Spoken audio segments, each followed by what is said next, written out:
Good morning, Ascending family. How are you? This is April R. Silver, your happy host.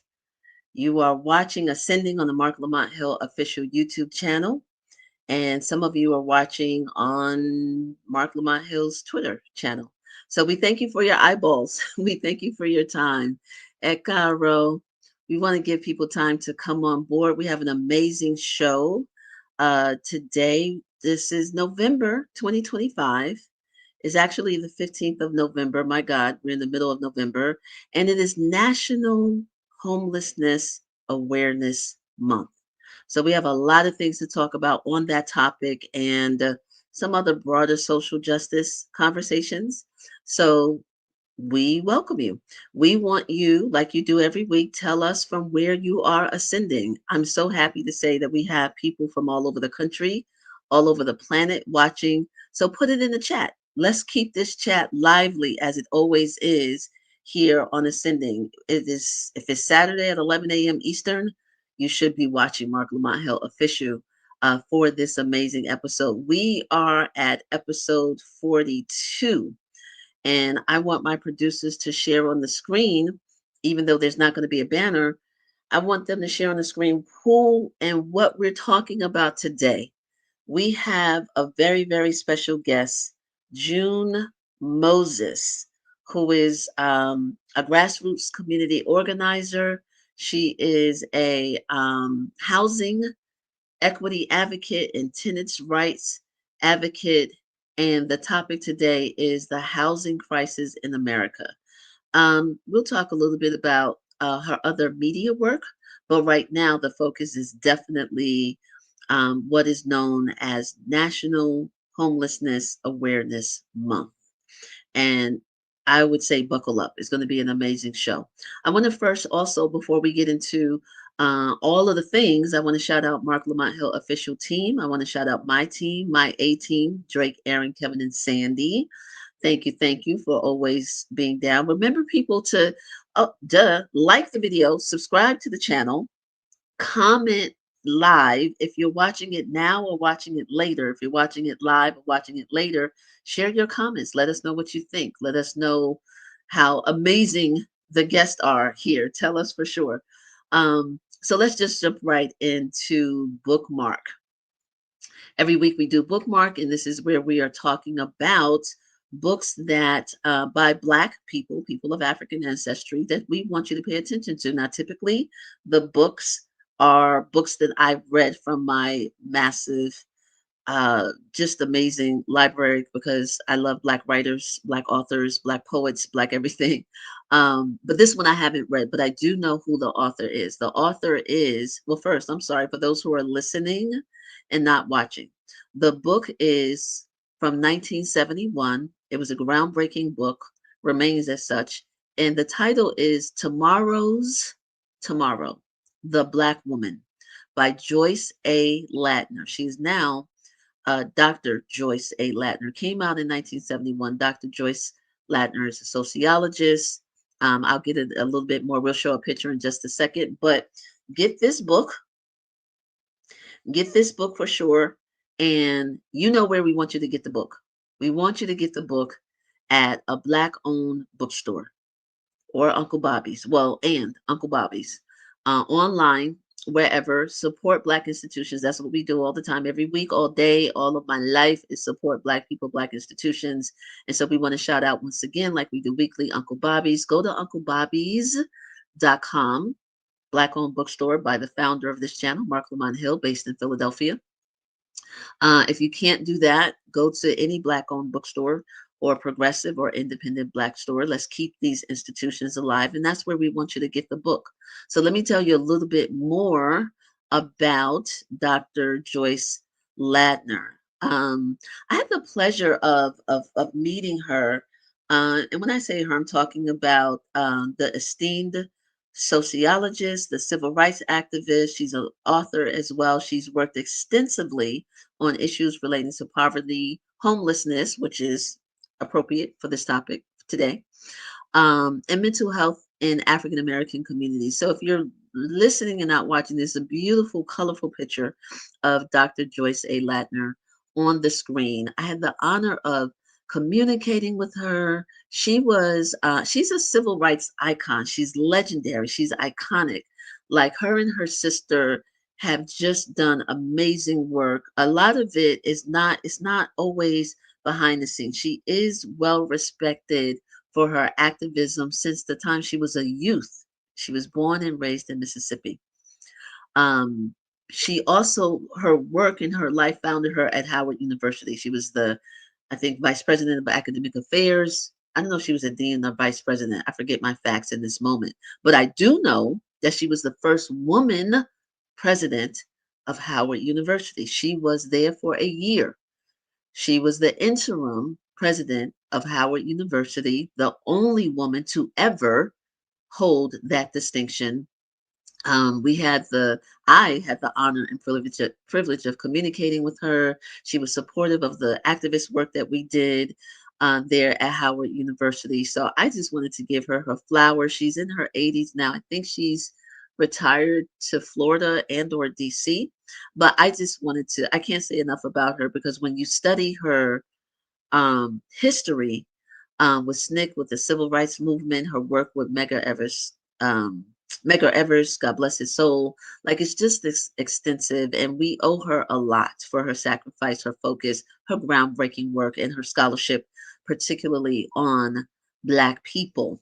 The one of the books again is Tomorrow's Tomorrow, the Black Woman, and very specifically, she talked to young Black girls in a housing project. I forgot the city, but she just went straight to the source and had them talk about their lives, their families, their dreams, and it just ran counter to what the sociology field was talking about during that time. So it was groundbreaking. So Tomorrow's Tomorrow by Joyce A. Latner, our strong advocate. Definitely do yourself a favor and definitely get that. So I want to go to our next segment, which is Black Media Shout Out. This is very specific to Black women. It's very specific to the housing crisis in America that we're going to talk about today. Again, November. November is a lot of months. It's National Diabetes Month, the Diabetes Awareness Month. It's a lot. But part of what it is also is National Homelessness Awareness Month. And this organization, in preparation for the show, I found this organization and I'm so excited. I'm so excited about Black Women for Wellness Los Angeles.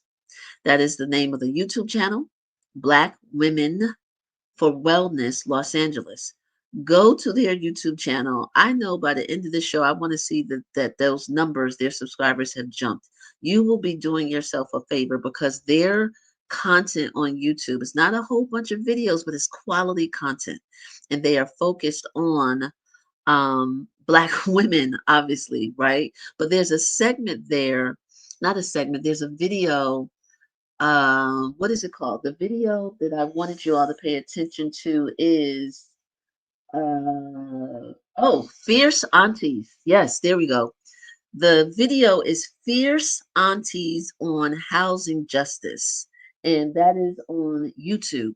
The YouTube channel is Black Women for Wellness. Check them out, learn something, share, subscribe, because that's what we do. So that's our Black Media shout out um, for today. I love what I encountered there. So let's support each other, right? Let's definitely do that. It doesn't cost you anything to like a video or subscribe. So definitely do that. We want to go into our next segment, and guys, we can pull up all of the assets that we have. For the past 2 weeks, and now the third week, including now, we have talked about our in memoriam segment. We've dedicated it to those who lost their lives, unfortunately and tragically, because of Hurricane Melissa.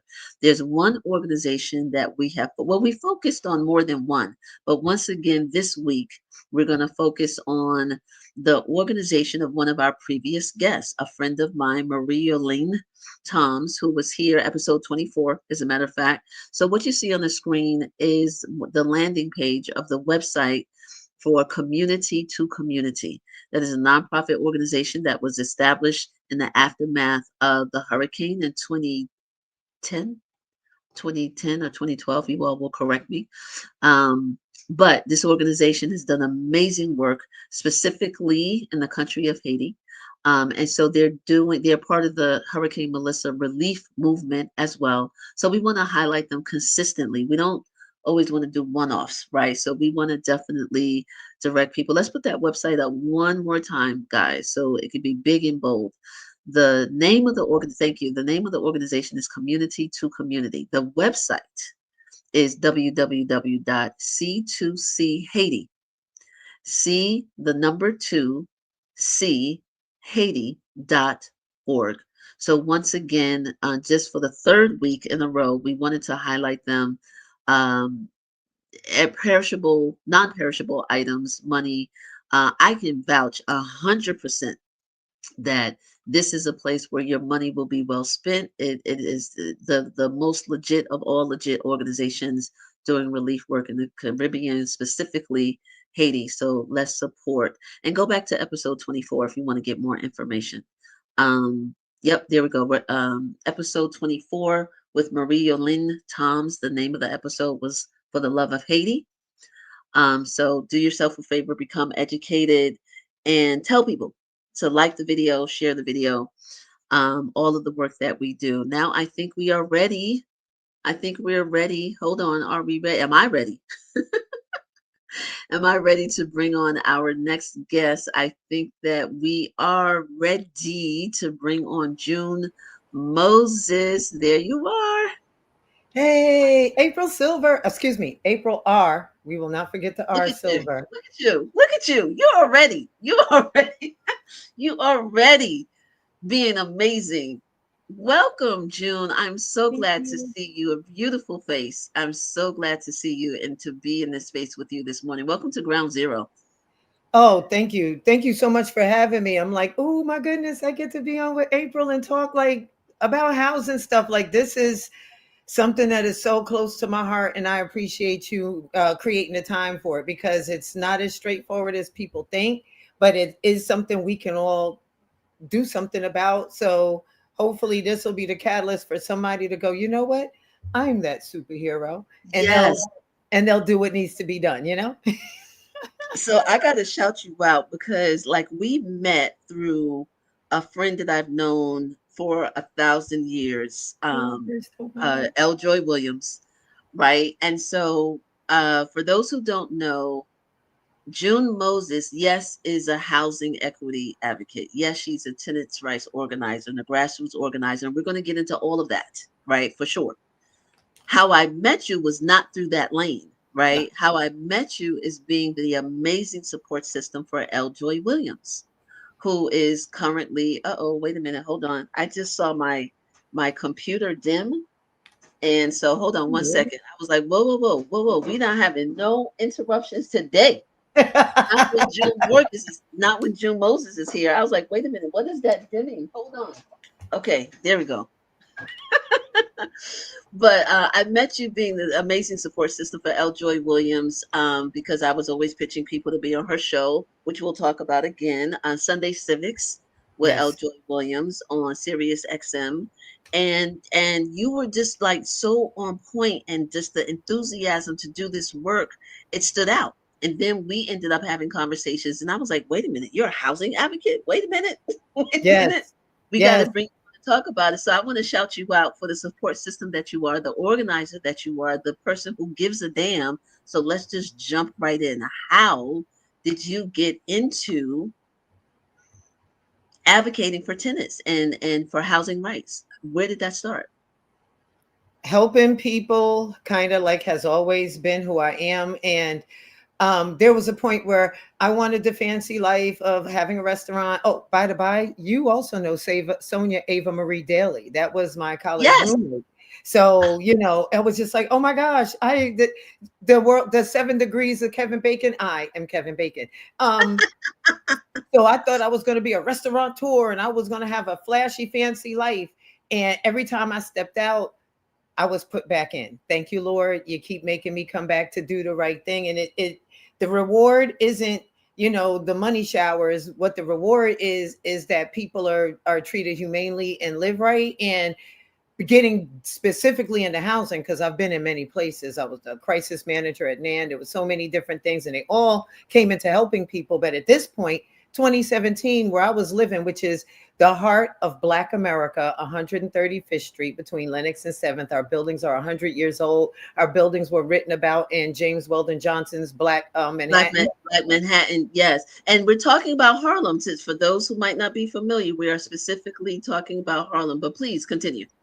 Yes. So living in a space where once I was like, well, I'm very curious about where I live. So I went next door to the Schomburg. Yes, the Schomburg is my neighbor. And all of the papers on my building were in there. And as I was reading, I was like, regular folks like me, this was built in decent housing for regular folks like me. How did we deteriorate to this point in 2017 where this isn't a good place to live? And at that point, we had, sputtering starts, trying to do ad hoc committees, things like that, just trying to get things started. And we got to enough is enough point. And one of my personal peeves is I don't like for people who are in power to talk to me crazy or like I don't know nothing. So getting into the situation and studying low income housing and really understanding that animal helped us pull together and create a tenants association and start to get that work done. And then we finally went to like the bigger orgs and stuff. It was like, hey, we need support. Every box that they would have come to walk us through to check, we had already done it. So like, I just want folks to know that you can study, and what someone tells you is the way to do it may not necessarily fit into your space, but you can be successful at a thing. Because from 2017 till now, we became a full-on organization. During COVID, we got honored by the Yankees because we were doing food through a partnership that Nan had gotten us to with World Central Kitchen. So as we And, were and, fighting and our did you say? landlord, But did you say what NAN was? Did I miss that? National Action Network, sorry. Right. No, we want to just make sure NAN is National Action Network, led by Reverend Al Sharpton. Right, just for Yeah. those. Yeah. Yes, I'm sorry. yes. The 145th Street was my home for a few years, and that's rewarding, but it also can tear at your soul because so many of us need help, and you don't have a magic wand to fix it all. But in this space of 10 buildings, 198 units, we were able to formulate something. And even while we were fighting with our landlord to get the right thing done, we still were community forward. So during COVID, we fed the community and got up masks and just stuff like that. And each one of those things helped to garner us the community support that as we were going after our landlord. And as an aside, our landlord is well respected from sea to shining sea. They even house military families. And we pushed so hard that they almost lost their entire HUD portfolio. We made them go away from my Wow. property. And one of the things that usually you have to go through court proceedings and stuff for little old residents to be part of choosing who your next overseer will be, we were in on that too. Like Mm. we kept going. We were our best middle-aged white lady. We always wanted to talk to a manager. We did not stop. There was no conversation that could be had. And one of the things that we did through organizing is for even those who, because sometimes as organizers we get into this space, well, I don't like this one, or this one looked at my child the wrong way. We came to realize that since in a position where you're dealing with low income, people expect you to have a crowd, and it doesn't always work out that way. People are working, people are very heavily put upon, and coming to that extra meeting, doing all those extra things. We got a lot done through language, making sure But that every email, every call all sounded the same regardless of your problem, so they knew mm, that we worked together. But go ahead, I'm sorry, because I could talk about this for days. My ascension moment was every time I tried to step out and stop helping people, I had to be a phoenix rising from the ashes. So I've done that several times at my 56 years of age. but tell me, you look amazing for 56, if I may say. But Thank you. but but what is the specific things that you talked about low income households, Yes, right? We know that you're talking about underrepresented or underserved communities in Harlem, black and brown people, right? yes, yes. Um, and you talked about your landlord. Like, what are the specific things before I want to go to the micro and then go to the larger issues? But what are some of the specific things that you weren't getting, that the services that weren't available? Was it and New York is famous. Let me just say this real quick before you go on. New York is famous for anytime you turn on the news, there's pipes falling apart. Like there's always some expose and the neglect that is happening in subsidized housing, right? Yes. And you get stories that not just New York. I know it's not just New York, but I'm just saying, Brooklynite that I am. We know it's all over. Like, is there nobody gives a damn about healthy living, healthy environment. So give us some specifics about what you all didn't have or didn't get. Um, our old landlord was considered, and this is verbatim, the gold standard of affordable income housing. Here, I had, you could come in and you could look and see that the baseboards hadn't been changed in 20 years, and they were, per HUD's own words, health and safety hazard. I had floors that sloped. I had a person on the sixth floor. Their apartment wall had a size C breast poking out of it. So we all know something like that is wrong. Um, Things from, we had hot water issues during COVID. The worst thing was a couple of our maintenance people retired, and they just decided they didn't need to clean either. So there were, so it was from top to bottom problems. Getting a replacement for a stove or a refrigerator would always be something secondhand or something that, you know, you got to fix, but it wasn't the fix, and you could be back there again in 6 months or whatever because no one invested. And the real issue is because low income is is right next door to being houseless, being homeless, because low income housing is, once you're coming back, is usually the first place that you can land. There's not a lot of preservation going on with it. Our politicians are great for helping them find the loans, getting them the grants and stuff to upkeep these low income units. But the reality is there's a problem on their side completely, because as people, we're not valued. At the So, landlord, you're saying the landlords, they have some inherent problems. I'm hearing you say, yes? oh, absolutely. The whole entire system, when it comes to low income housing and even houselessness, is these people don't do their fair share. They need to pull them up by their bootstraps, and they should be grateful that they have a roof over their head. And aren't I a great saint for giving them that roof? Like, and everybody goes, yes, let's give them their flowers because they gave a roof. No one ever comes to see about what that roof is doing, if there's a hole in it, if there's heat in that apartment. They don't check on any of that. But my old landlord in particular, award after award was given. It almost felt, from 2017 to 2021, it felt like it was insurmountable because nobody wanted to come see about us. But they kept getting awards. They kept getting money. They kept being awarded with new buildings that they were going to have HUD subsidy on. And one of the misconceptions when it comes to low income, and I'm talking about NYCHA, whatever, with that whole Wait, mindset wait, of wait, you people. hold on. Tell the audience what NYCHA is. Like, Oh, remember, yeah. Hmm. oh, NYCHA is New York City's version of public housing. It's the New York City Housing Authority, which, with all public housing, because the money comes from the feds, and then your municipality takes that money to fix where you live and do stuff. The issue is, year over year, the federal government has severely underfunded public housing. Then, when it comes to subsidized housing, oftentimes that is privatized. So that money looks different. Like, if I'm paying $600, but my apartment rent is 3,000, that landlord is getting $3,000 every month. While at the same time going, these people don't pay their fair share. They just tear up these apartments. They're destructive. Like, every negative thing that you've heard about people during the government shutdown and the reaction to SNAP benefits being cut, it's deeply entrenched in that part of the system when it comes to housing. So it's very hard for the resident, even for the advocate with those residents, going, hey, there's a problem here. You need to come see Hmm. my congressman, because one thing I learned from L. Joe Williams, thank you, L. Joe Williams, is you need to understand who's over your problem, and then you talk to the manager. So oftentimes here, especially in Harlem, people will go to the political entity that they know. Like, I know my senator. I love her. She's great. She does everything. She can't do that whole lot of thing about federally subsidized buildings. That would be my congressman and my council member. At the time, my council member, quite progressive. It was easy to get her on board.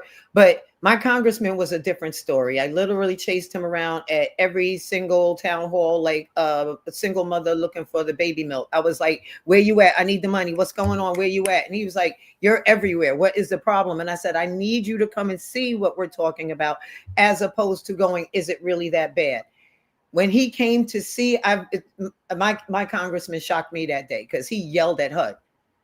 And HUD is hard to get to. There's a lot of layers to this, but what I will say is when your building is having problems, be it right now I'm only speaking to low income subsidized buildings, because when you're talking about here in the city, entities like Mitchell Lama or HDFC, which are low income but they're owned, those are a little bit different. You got to kind of alter your mindset, because for us, we can call 311 or Housing Preservation Development, HPD. There's places where you can start to build your record of wrongs, because it's Mm-hmm. always about building that record of wrongs. So you got to build your record of wrongs. But if you're in, say, a Mitchell Lama or the HDFC, and excuse me, I don't know the acronym words right now, but because you are the owner, when you keep calling 311 and they send a fine, you're taking care of that fine. So you need the money to upkeep your buildings, and it becomes a bit of an issue when you're moving like a renter when you're an owner. So right now I'm only talking about the renter game. We're close. We can definitely advocate. And here's something as an aside, I would love for all of us to do, because as we were going through advocacy, you get homeowners and they're like, oh, well, you don't own a home, so you don't know. Or, oh, if I only had a nickel, I would no longer be allowed to live in low income housing. If I only had a nickel for every single time I was told to stay in my lane. Of And course. I'm going, but we're on a super highway and all of our lanes are next to each other. And if my car spins out, your car is going to crash too. Like, please understand how interconnected we are. But no, it feels better to feel above, right? So if Yeah. I'm in a Yeah. house, I need you poorest to be quiet. And if I'm in Section 8, I need you NYCHA people to be quiet. Like, there's been a weird thing that has been ingrained in our society, and we don't see each other's humanity in a way that makes any sense. It's like, I don't deserve because I don't make. Let me give you a X number amount that's of going to blow you away Well, really quick. let me ask you this though, because you're touching on some things, and I want to drill down just for a moment, and we'll come back to your point. I want to drill down on the we, right? So, and a little bit of preparation for this episode that I've been looking forward to for quite some time. I want to share with the audience a little bit of research, and if you bear with me, there's some research that I found around house. Oh, there we go. Um, Not that image. Yes, There there we we go. go. So, for those who are listening and not watching, according to the National Alliance to End Homelessness and other reputable sources, we just lost the banner. I was reading the banner. And other reputable sources that it says that Black women and families are significantly overrepresented in the unhoused population. So I just wanted to drill down on the we, right? So what is on the screen now is some data. Let me just do an inverted pyramid, I guess, if you will, for those who are listening and not watching. The data says, according to reputable sources, Black individuals who make up 12% of the US population have consistently accounted for a much larger portion of the unhoused population. In 2024, just last year, 2024, last year, Black individuals as a whole represented 32% of all people experiencing homelessness. And then we're going to drill down a little bit further.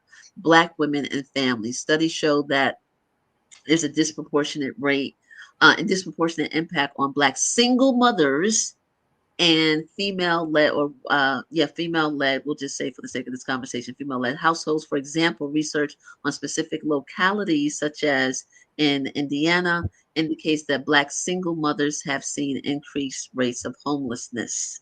This is a very specific thing, and what I'm about to say next relates to the Black media shout out, right? In Los Angeles, Black women were found to be dramatically overrepresented among individual women experiencing homelessness, making up 27%.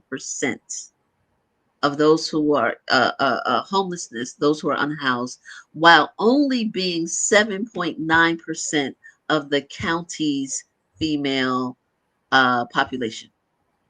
That's mind-boggling, right? I didn't make this up. I pulled this.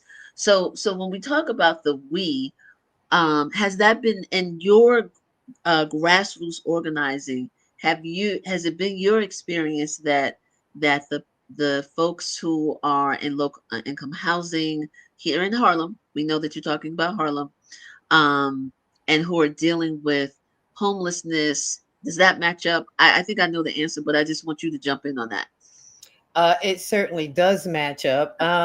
It's a scary thing that for 12% of the country, if you listen to any avenue, we the cause of it all. Like, oh,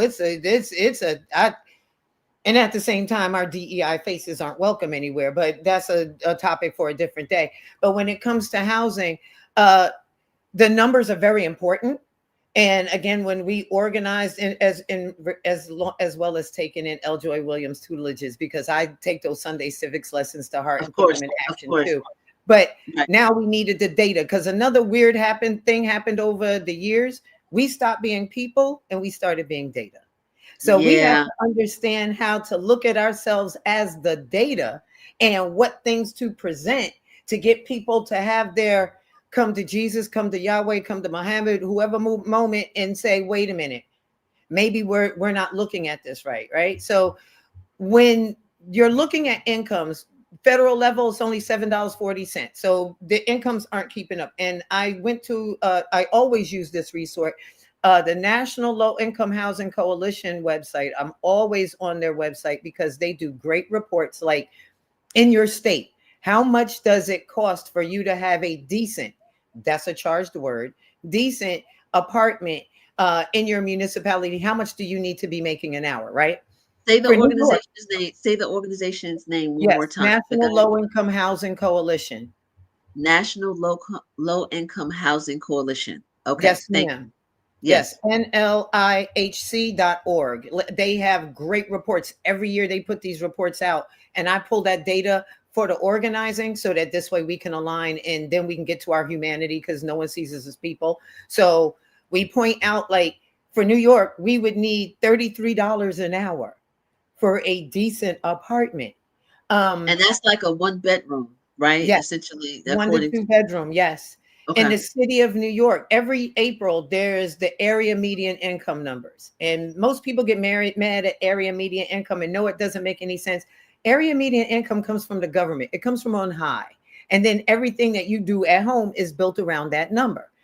That number is a wild girl. Because, for here in Harlem, is we're on the island of Manhattan. Long Island is included in those numbers. Westchester is included in those numbers. So where my local area median is about $54,600 a year, when you look at the area median income, if you're looking at these new builds or even some of the preserved buildings that have had a little rehab, your starting apartment as a single adult at about 50% of the AMI, you need to be making $100,000. If you're making $80,000, you're considered low income in the city of New York. I want people to understand when if you're making $60,000 to $80,000, you might be able to go on a vacation. You may have a credit card or two. You want to feel good about your life, and you've been advocating for 20 years. We need affordable income housing. Affordable Wow. income housing, low income housing, and very low income housing. Those three things have money attachments to them. Most people think, oh, well, I'll just say affordable because I do need something that is affordable. Affordable income housing has those AMI numbers, has income determination numbers attached to it. And most of us in the city of New York don't come into that. According to Columbia, which has a poverty tracker, there are 2 million low income people in the city of New York. So Mm-hmm. there are many of us that aren't meeting that almost $100,000 to be considered middle income.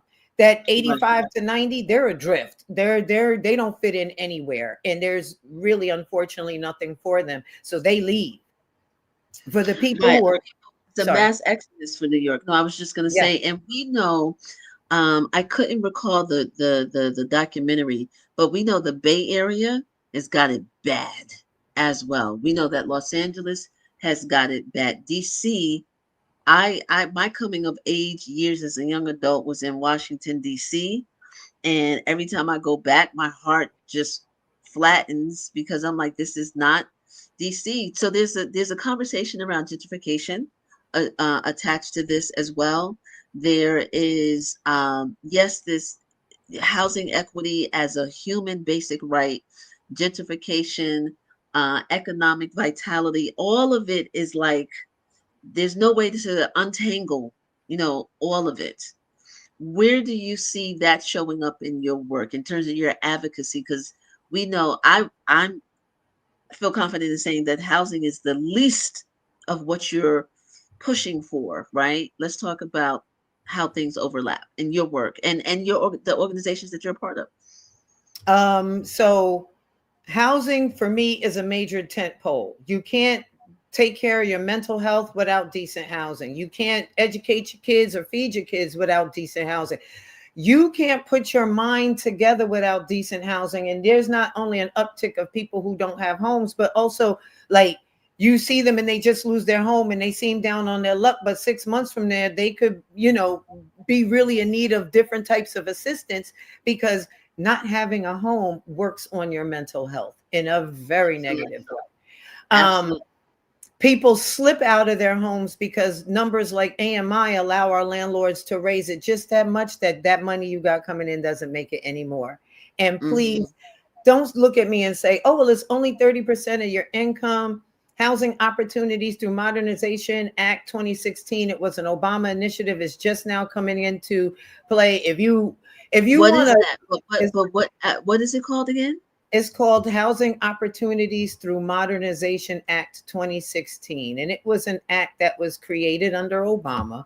And what it Okay. was supposed to do was make it easier for residents and making it so that you're not always having to do interim recertifications. That's if you lose a job, get a job, they change adjust your rent according to that when you're in subsidized housing. And it was supposed to make the paperwork burden easier for the landlord.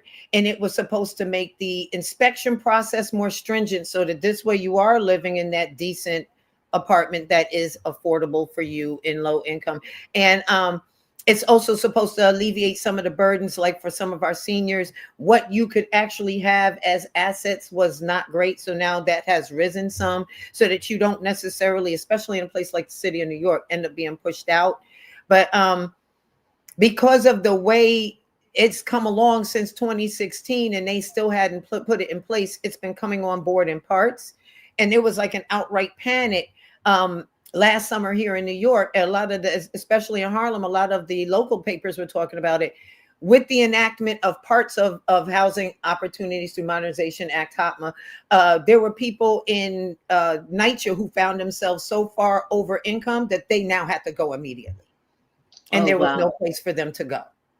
Um, These are levels and levels and levels, and it's the bureaucracy, yes, it's all of these different things. It can be daunting. It can be yes, it's enough to talk about mental health, right? It's enough to be like, yo, I can't. I got to check out or whatever. And we know there's so many things that contribute to one being unhoused, right? It's yes, economic, it's substance abuse, it's intimate partner violence, which we used to call domestic violence. Like it's so many different things, and we know that as Black women, we're carrying it extra. I want to pause for a second because Black women wellness in Los Angeles has a video that I wanted to show. It's a very powerful video, and I'll cue the producers in just a second. But why I think it's important, and I hope people subscribe to that channel and in particular that video, because it is the voices of Black women from a variety of different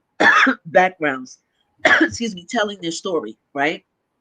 um, about the corporate landlord, not the individual whose buildings were passed on from 1947 into the family.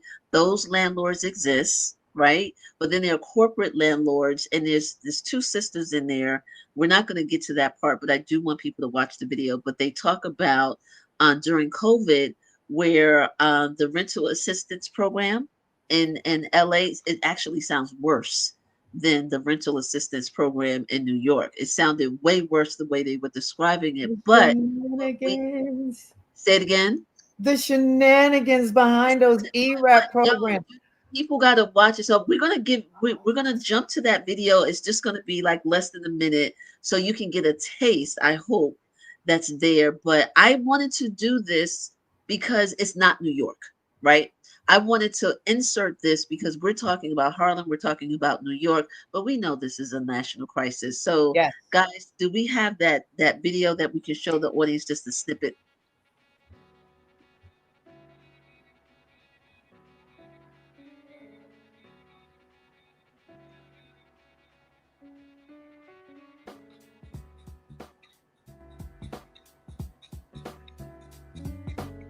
My name is Ruth Mayfield. I live in Los Angeles, zip code 947. I am a renter and I've lived in Los Angeles all my life. That's 63 years. I was homeless for 2 years due to a situation that happened at my house. And I tried, me and my daughter, we walked the streets with a suitcase and all that because it was really hard for us. But at the same time, when we tried to get into shelters, they have their rules. Oh yeah, we could have gone on.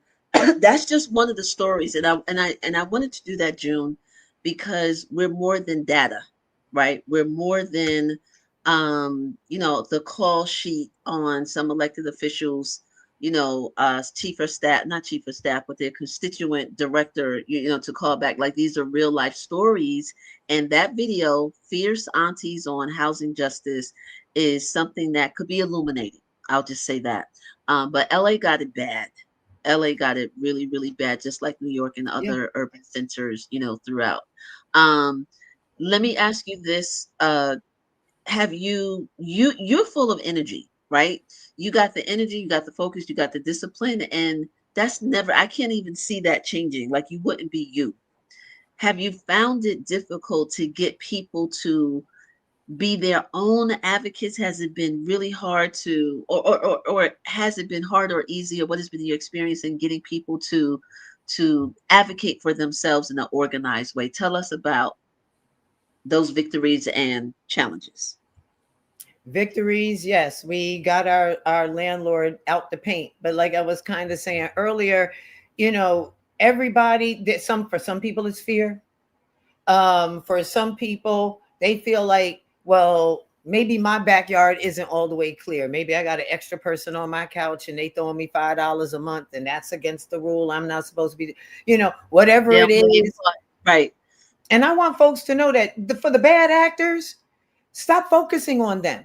That might be 5 to 10% of all the people who are in low income housing. And I want to focus on the 90. I want to focus Right. on the 90 that they may not be able to come to the meeting, but oh, we need to send emails on Tuesday, or we need to call the city government and complain on Wednesday. Well, we're all going to call, and here's a window of time. Everybody do that. You try to find. I have had an issue with people using this phrase, which is, we need to meet them where they are. Those people who are closest to the problem, they're the ones with the answer. The issue with that is nobody bends down. Nobody comes in close. Nobody actually wants to talk to us. They want to So it's talk just at us.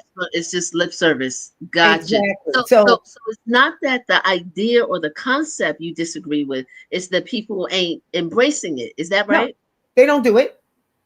Again, if I had a nickel for every single time, I'd no longer be in this housing, and I'd be mad for not living next to the Schomburg. But I need people to understand that if you truly want to meet people where they are, instead of looking them and looking, yeah, they got all the same problems. You might be living next to them, you might be coming to help them, but what is comfortable for them to work with, and work with them from there. I'm of the school of, please just can you write a note and just give me the permission, because I want to get them for you. I want to get them.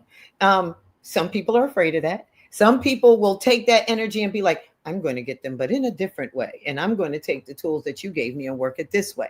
But when you're dealing with a group, especially if you're the lead, one, you're going to have some sleepless nights. But you try to give the things to your people to do so that they have the little win, so that they want more. Because Mm-hmm. once Mm-hmm. our landlord had been owning our building since 2008, and they had deteriorated to a point, yet we had had major capital improvement after major capital improvement. which does raise your rent, raises the base rent. It does a lot of things that they say it doesn't, but it does. And in the end, it's like, well, if we were all supposed to get new toilets, and when I sit down, my chin is still touching my knees because I haven't gotten a new toilet in 15 years, somebody's a lie. You know what I'm Mm, saying? mhm, So mhm, mhm. letting people Yeah. know that we can find those small things, and it was little wins that brought people into the office, Yeah. well, into the meetings with us. It was the little tiny things, and then showing that we can build from that. Now I stepped down and I'm doing like legionnaires and other more community things, and running to other buildings who had our own landlord, because I'm like, you don't have to live like this, y'all. So but one of the things that I'm focused on now with Legionnaires is that when we're talking about low income housing, it's the entire community most likely. And when the gentrifiers come in with the AMI numbers, it it almost oddly gives our corporate landlords a bit of cover, because things do get Mhm. better. It looks like whatever, and they still haven't done the right thing. And if you have people who are like, I don't really want to rock the boat, you got to give your folks permission that if you're the lead, when the boat gets rocked, you gonna be the Xena. You're gonna be the shield. You're gonna take the Yeah. hit Yeah. Yeah. because you And need them to do it. And a lot more people are paying attention than you think. I yeah. will say Yeah. that. They once And I stepped back, I had like 10 more people who were able to shut a project down, were able to do some things. And I was like, right. I Well, love that them so much. that's important because it's we say housing is not a privilege, as the video said, and as people have been doing this work for so long, it's a basic human right. And we thank you for that, for because it's not hard stepping out, for your it's hard to step out for yourself, especially if you have fear. It's a lot of shame associated with it, and I've said this on the show before. I've not been on the street, right? But I've been evicted, and I won't say how many times, That right? process is disrupting. It's but and it breaks you down, and it's because I'm an independent businesswoman, right? And have been for 32 years. And it's just one client check away, who the person who didn't pay for a month or two or three. You know what I mean? Yeah. So it's a lot of mental stress with it. New York, it might be progressive, more so than others, around their tenants' rights by comparison. And Okay, I yeah. don't know enough by comparison. By comparison, I'm not saying New York is doing all that it should or could, but some other cities, they don't have Oh, what some of the other things that's available when you just happen to fall on hard luck. So I hear you saying that there are people like you and organizations that reveal and help people as a resource to be um, stand up for themselves, take advantage of where their tax dollars have gone, and take advantage of, be it the one shot deal or whatever, that rental assistance program. Even though those corporate landlords will fight tooth and nail to definitely make sure that we don't take advantage of that. Not just the landlords, but the judges and the lawyers and everybody. So June, I want to get to the comments because yes. the comments look like, I'm looking at that, like that's a lot of comments. So I want to get to the comments. We might have a question or two. Um, but while we do that, guys, let's put up June's social media, because I would imagine people want to reach out to you, get some guidance, and tap Sure. into your fire energy. So on the screen, before we get to the comments, June, you're on Instagram and TikTok, and your Yep. handle is June MO41. Yep. June MO41. That's on IG and TikTok. And on Facebook, you're just straight up June That's June. only because I joined Facebook long time ago when it was fresh and new, and we were all trying to connect with our friends from college and high school. So we all used our government name, and now everybody is like Lucy Goosey 63. So yeah, yes, I'm there under my government name, but something's wrong with me. I'm not scared. And if people walk away with nothing else that I say, Yeah, let go of the shame around not having enough. This thing that is part. structured for you. Amazon is the largest employer, as well as Walmart. They're not paying you enough. And they're double dipping multiple times in the system. And no one is calling them a socialist or saying that, they're not paying their fair share. but they'll say that to you and I. So let go of that shame, because that's that head trick they're playing on you, because that'll leave you not taking action for your thing. And absolutely not. Ain't no shame. I say that I every week on Geraldine's show. Yeah, I was going to talk about your media. We'll talk about all the places where you are in media besides your own social media, but that part is real, and that takes time and maturity and honesty and a understanding of how the world works, right? It's not your fault as much as we want to put blame on us when we don't understand the system under which we live, right? So, Azalea, did I say that right? Sorry if I mispronounced it. Azalea 423 says private equities gouging, gutting, destroying the housing industry. Yes, thank you Absolutely. for your comments. We have Reggie Jacks telling us about James Weldon Johnson, James Vander Zee, Harlem YMCA, and the Schomburg are connected to that block. Yes, Yes. with Madam C.J. Walker being a block away. We know Howard, Lord have mercy, sorry. It's Harlem. ingrained. I can't let it go. I can't let it go. Harlem is where would we be, man, without what Harlem has given to the world. And we just want to reference again James Weldon Johnson, Black Manhattan Yes. is is a book that is a must read. It must be in your library. So we have someone giving you your props. Sister June does great. Great is all caps. Does great work in the Harlem community. That's from Dave. I don't. Dave Drientz.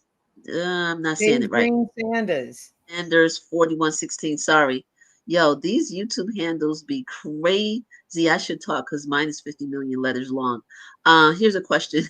Black Men Investing says, what are your thoughts on NYC public housing being converted to Section 8 housing? You want to talk on that while I go through some of the other comments, June? Okay, so wildly enough, our tenant association, like any place, anytime we found out about a meeting or whatever, some one of us would go or would be like, "Hey, listen, we live in Section 8 housing, and yes, it is going to sound great, and you're going to get nice things in the beginning, but that's it, and your rent will go up because it's private, and they want to make sure that the private landlord, who usually has a corporation, most people are moving for their profits and not for the betterment of the residents. So you've been put upon so long. You haven't had the boilers. You haven't had heat, hot water properly. You know, you got maybe infestations, other issues like that. You're on the 16th floor. You've been an elevator in 25 years.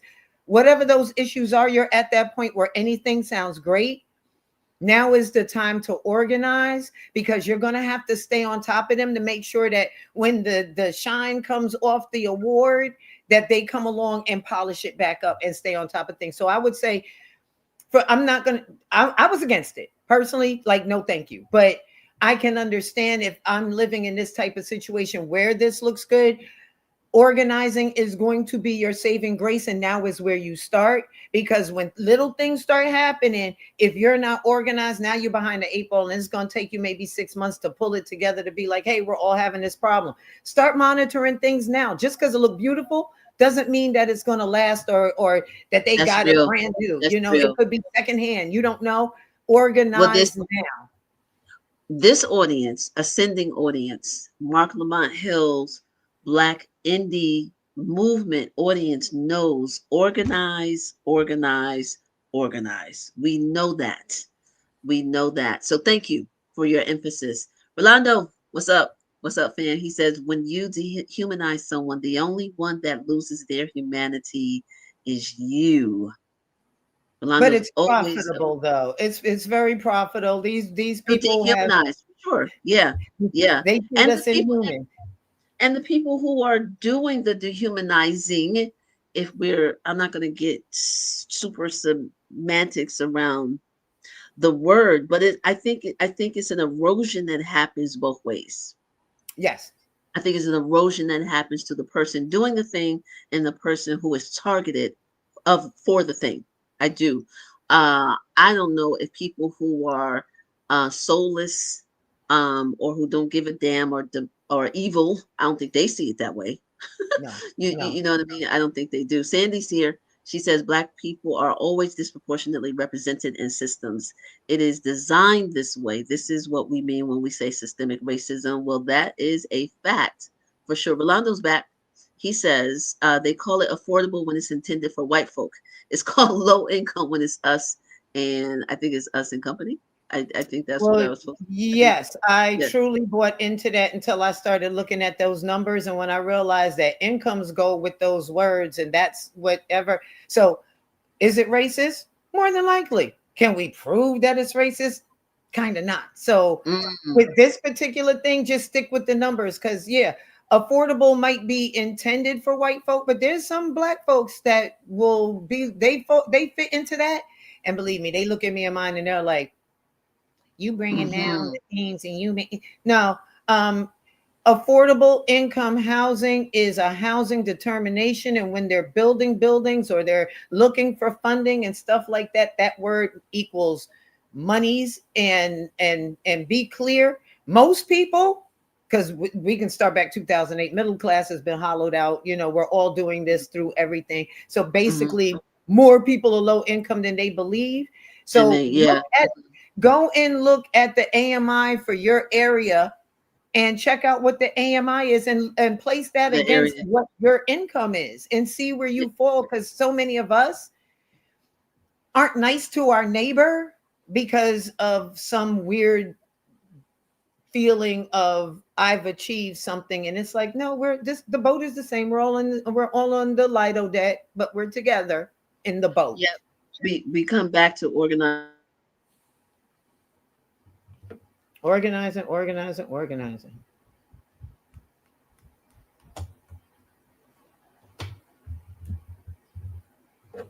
I think April is frozen.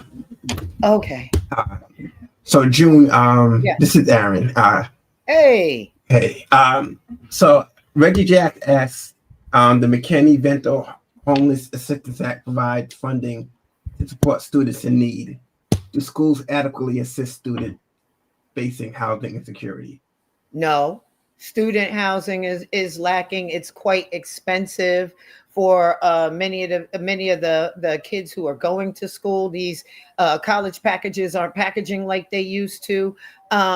And a lot of our homelessness acts and things like that, there were specific monies that came down from the federal government that provided for a lot of these things. And unfortunately, under this administration, um, Section 8 vouchers for people coming out of homelessness, a lot of monies that go toward homelessness assistance, even down to heat.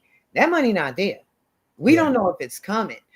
National Low Income Housing Coalition is a great resource because every week they put out this memo to members. And when you go through it, you can see what the government is doing, because sometimes when you turn on the media, they're not telling you what you want or what you need to know, or sometimes it's just too much.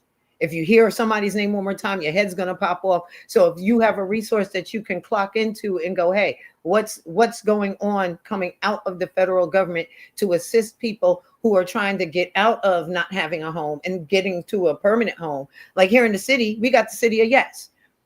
Then there's all these proposals that have been on the back of our ballots for a couple of years, and they sound great. But unfortunately, moving forward, we are going to have to organize. I'm going to have to call Marc Lamont Hill. We're going to have to super organize, because Yeah, our voices have been taken out of the process. When you're talking about affordable and low income, nothing being built is being built for low income. They don't even want right, the right, subsidies, because right. now they're trapped in a 25-year relationship with HUD over this building, and they just want their return on investment 5 to 7 years and Yeah, post on. yeah, yeah. It's layers, and it's absolutely impossible for us to talk on, all of the layers. But we got one thing we know for sure, because that's consistent in every topic that we talk about and where we try to create awareness, is organize, organize, organize. Right? We actually can do the work, and we have precedents, we have victories of which you've explained to us from your corner of the world in Harlem, where tenants' rights are embraced, and we have victory. So I want to thank you so much. I had put on the screen just a moment ago how people can reach you, get more information. Please follow June on IG and TikTok, June Mo 41, and then on Facebook, June Moses. We want to give you your ascending moment, then we're going to do some closeouts because it's just like I said, it's just so many layers. So what is the thing being in your personal life, your work as a producer for Joy Williams, Sunday Civics, right? On Sirius XM channel, what was it? Sirius XM Urban View 126. channel 126. Mm-hmm. If you're in New York, it's WHCR. You're the co-host of Ash Geraldine, Yep. right? So that's WHCR, heard in Harlem. And as I Yep. understand, Harlem, other parts of New York City, and parts of Teaneck, New Jersey. Yes. WHCR.org too if you want to pop in online. But we talk Exactly. about housing Mondays at 5. Mondays at 5. Yes. So, what is your breakthrough moment? Give us a less than a minute on that breakthrough moment, personal and your media capacity as an activist. What's the thing that was groundbreaking for you? Um, my entire life is always groundbreaking, and I know that's going to sound weird, but whenever I want to just do what I want to do, the Lord centers me back into where the space I'm supposed to be. And it may not be the profitable, like I was saying early, make it rain, money space, but the satisfaction of being able to help your neighbor or to help your brother, your sister, your cousin, and seeing them also win, whatever win looks like to them. So yeah, I have had many rising from the ashes like a phoenix moment. So I don't have one ascending moment, but just working with Joy Williams from 2017 until now has put so many tools in my civics toolbox that I can build the civics ladder and try to get you to the top. The work that I do with Geraldine is phenomenal because I get to just talk to the audience and talk to them about what works, what doesn't work, and in a most practical way. Like break down these big things, explain about the data and stuff, and then moving into more community work. There's Harlem Sculpture Gardens, which has nothing to do with housing, but it has everything to do with bringing beauty to the community and making sure that when you go outside to your park, there's fine art for you there every summer. When you said aunties, I was like, oh my God, Fiji St. Louis did a whole piece called The Aunties, smack in the middle of Lenox Avenue and 124th Street. It's the most beautiful sculpture, and it'll be there a little while longer. So, aunties taking care of housing, that's great. And then I'm also with the Harlem Legionnaires Task Force. We had a Legionnaires cluster here in Harlem this summer. Like 9 people passed, so, and more. And there's a whole lot of things. And all of these things all interconnect in housing because housing is that tent pole. And without decent housing, you're spinning your wheels at moving forward. So housing is a human right. None of us should, in this country, none of us should be on a street. It That doesn't part. make sense. And who needs to pay their fair share isn't us. We pay enough in regressive taxes. We actually do pay enough. Our own taxes support our subsidies. So let's redirect our vim and vigor toward the ones who have the loaf and stop punching at each other over crumbs. Wow. That's a bar. That's a bar. Thank you so much, June. Thank you. Your I know I was energy. all No, over the place and I was in a rush, but I wanted to get out as much as no, I no, could and no, just tell people no. organize. You can do it. Absolutely. The passion, the energy, the authenticity, all of that wrapped together is what we need more of. So no apologies. We thank you for spending your Saturday with us. We appreciate you. Shout out to Joy Williams, because that's how I know you. Well, I think I know you spirit to spirit, but like like practice twins. Yes, Eljoy That's is a how we great met. connector. Maybe she's the Oh, Kevin Bacon because everybody connects. that's for sure. That's for sure. We'll see you out in these New York City streets in Harlem and beyond. Thank you. Everybody, please follow June. And we will see you um, in a perfect world and process toward that as well. Thank you so much, June. Thank you. Thank you. Thank you. Family, I think we're having a little bit of technical difficulties. So I'm going to go through some of our outros really, really quickly. But again, let me just say this because I'll just say this out loud. Next week, um, you will see on the Ascending playlist really, really soon the video the live stream that's upcoming, right? Again, you're watching Ascending. We're here every Saturday at 11 a.m. Eastern on Marc Lamont Hill Official. We want you to like this video. We want you to share it. We want you to comment, even if you're watching it later. But next week is what? November 22nd. November is National Homelessness Awareness Month, but it's also Hip Hop History Month, and we're going to be focused on hip hop media from an independent lens.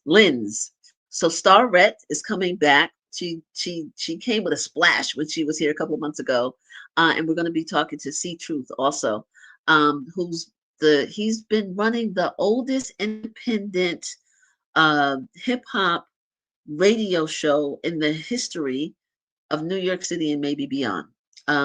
Good brother, the two of them are going to be talking about hip hop media from an independent lens because November is Hip Hop History Month. So definitely be back here on the 22nd. We have a lot of other people coming up. The Ascending playlist is where you should be watching. Um, the our dear friend, there we are, our dear friend Marc Lamont Hill. We want to remind you, my agency books for Mark Lamont Hill. If you're interested in bringing him to your campus, to your community event, to your corporate event, he's available. We're going to ask you to contact Drake Holiday, one of the producers here, Drake at AquilaWorksongs.com. I'm available for speaking engagements as well, which I love doing. Let me tell you now, I'm working with some middle school students. They're going to be on the show. I said that before, but in January, my students in the Bronx, shout out to Capo Academy. I'm teaching them media literacy. So we're going to have segments dedicated to my media literacy program. I'm such a goofball when it comes to working with young people. Y'all know I used to be a teacher, right? And what used to be the Board of Ed, now it's the Department of Education. So follow me on social media. I'll be talking about this more. I'm April R. Silver. As June Moses reminded you, don't forget the R. April R. Silver in Aquila Work Songs is where you can find me. More information about me, my work, the body of work, and the amazing people that we stand behind is at my agency at KillerWorksongs.com. Y'all should sign up to put on blast because we got tickets. I can't tell you what the tickets are for. We got free tickets. We got free tickets for shows coming up this Thursday and Friday. And you should sign up to the email list. Go to KillerWorksongs.com because when I tell you these are enviable comp tickets, I can't tell you what the show is for, but you got to sign up to the email list so you can find out. We got lots of tickets because we have amazing marketing partners. That's for sure. So, family, for sure, we want you to support this channel. We want you to support Marc Lamont Hill's indie Black media movement, and you can do so by joining his Patreon. We are here every Saturday at 11 a.m. Eastern without fail with amazing topics. So support us by becoming a member for Marc Lamont Hill Patreon. Is this where that thing? What is your code? Why is my, oh, there we go. Scan that or go to patreon.com/Marc Lamont Hill official. Thank you to my team. Thank you, Rolando. Thank you to everybody who's watching. Like, subscribe, and share this video so that we can do the damn thing because we give a damn and we thank you for giving a damn. On that note, stay up, fam.